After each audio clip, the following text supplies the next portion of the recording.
Nah, dari hamba Allah dari Sumatera, Umi. Masya Allah, Masya silakan Allah. langsung bersama Umi. Halo, Assalamualaikum Umi. Waalaikumsalam warahmatullahi wabarakatuh. Umi izin bertanya, gini Umi, gimana hukumnya Umi seorang wanita yang ingin bepergian, mukim gitu ya Umi. Mm. Seperti dia itu tinggal mukim di luar kota, namun orang tua tidak memberikan izin gitu Umi. Sedangkan kita tahu bahwasanya ridha Allah itu karena ridhonya orang tua. Namun ketika kita pergi tapi orang tua tidak izin, itu gimana ya Umi untuk izin sama orang tua? Tapi kita insya Allah itu untuk jalan yang baik gitu, kayak umpamanya seperti kita mondok atau yang sebagainya, tapi untuk di jalan Allah gitu Umi. Mohon petunjuknya Umi. Baik, Baik, terima subhanallah. kasih. Ya Umi, Syukur. Assalamualaikum. Waalaikumsalam warahmatullahi wabarakatuh. Masya Allah, ukhti yang di Sumatera ya. Semoga Allah memberikan segala kemudahan untuk segala urusan. Jadi paling enak ketika kita beribadah itu maksimal ya. Artinya kita ingin ketika kita ibadah, kita mendapatkan, kita kan ibadah pengen mencari ridha Allah. Maka di saat kita ingin mencari Allah, maka sempurnalah dalam menuju jalan tersebut. Artinya ya kayak orang gini lah, kalau kayak orang pengen sholatnya diterima, maka sholatlah dengan cara yang benar, mengikuti syarat-syaratnya sholat, plus juga ibaratnya segala hal yang bisa menjadikan ibadah sholat tidak diterima tuh jangan dilakuin. Ibaratnya jangan sholat sambil gosok mukena gitu lah. Jangan sholat sambil gosok sendal gitu lah. Jangan sholat sambil, jadi kita intinya jangan sampai ini ibadah tapi kita sambil bermaksiat.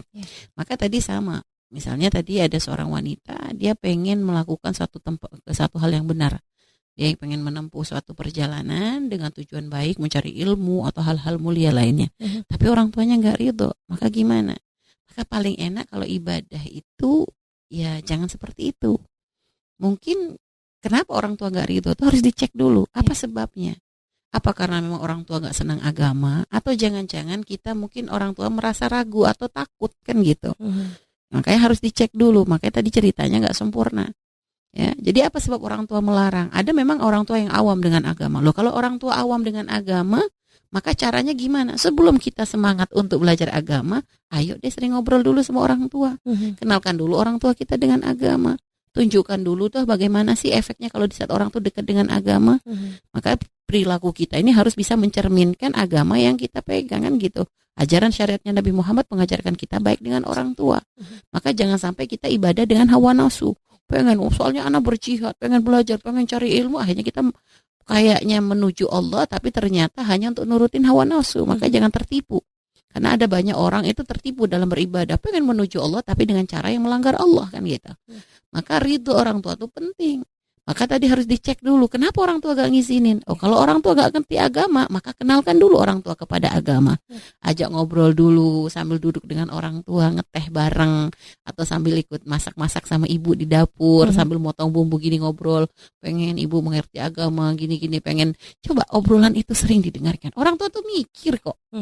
Orang tua tuh mikir, kebaikan tuh gak bisa ditolak sebenarnya, asalkan caranya dalam menyampaikannya benar, indah kan begitu. Itu kalau cara memang karena orang tua tidak mengenal agama, maka sambungkan dulu, kenalkan dulu mereka kepada agama, baru nanti pelan-pelan sambil musyawarah seperti apa solusinya agar kita pun bisa semakin belajar agama, sambil ngomong yang baik, yang halus, minta yang cantik.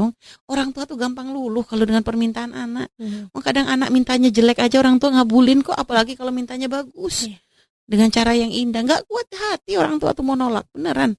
Coba aja kita dirayu sama anak, ibu pengen, padahal sudah ya Allah, cuma nggak kuat gitu orang tua tuh. Apalagi yang diminta adalah hal yang baik gitu. Maka biasanya cuma anak itu kadang biasa sudah suudon dulu, orang tua nggak mungkin ya jadi gitu. Prasangka dulu semua prasangka jelek dulu ke orang tuanya, padahal belum tentu. Orang tua menolak kan gitu. Nah sekarang kalau misalnya orang tuanya, maka Umi nggak tahu nih kenapa sebab orang tua melarang. Kalau mungkin karena jauh, ya berarti kalau begitu ini karena bentuk cinta orang tua.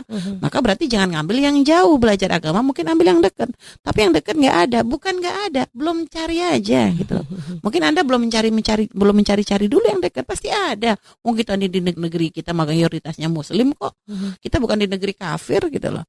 Jadi untuk mencari ilmu agama, belajar ilmu agama atau belajar syariat itu sangat-sangat mudah. Ya, jadi sekarang kalau memang ternyata belum terwujud, misalnya benar-benar deh dekat-dekat kita nih ada tapi akidahnya nggak benar, misalnya begitu. Oh sekarang mungkin ya kita coba dulu cari Sekarang alhamdulillah kita diberi kemudahan bisa dengerin pengajian melalui YouTube, melalui internet. Itu kan artinya banyak sekali yang kita ambil asalkan kita benar gitu ya.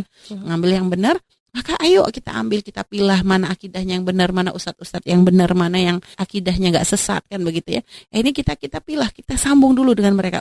Sambil kita doa sama Allah.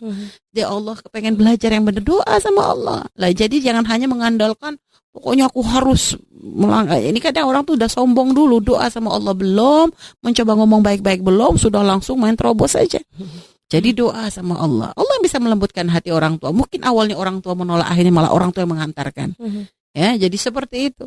Umi ingat waktu dulu ditawarin ya, waktu Umi mondok, Umi ditawarin sama guru Umi untuk berangkat ke Yaman gitu ya.